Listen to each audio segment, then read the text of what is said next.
शेखर निकम साहेब आहेत. शेखर निकम साहेबांनी स्वतंत्र फिशरीज विद्यापीठ हे स्थापन व्हावं, म्हणजे फिशरीज विद्यापीठ स्वतंत्र ते वेटरनरीमध्ये इन्व्हॉल्व केलेलं आहे. त्यांचं म्हणणं वेगळं स्थापन व्हावं.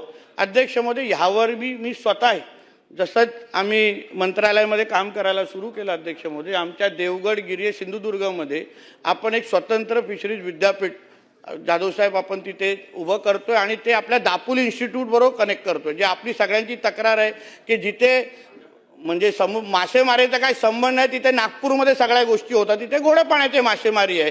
म्हणून आपण इथे स्वतंत्र विद्यापीठ आपण देवगडला स्थापन करतोय, जेणेकरून त्याचा फायदा थेट पूर्ण किनारपट्टीचा ह्याला आपल्याला निश्चित पद्धतीने तिथे होईल.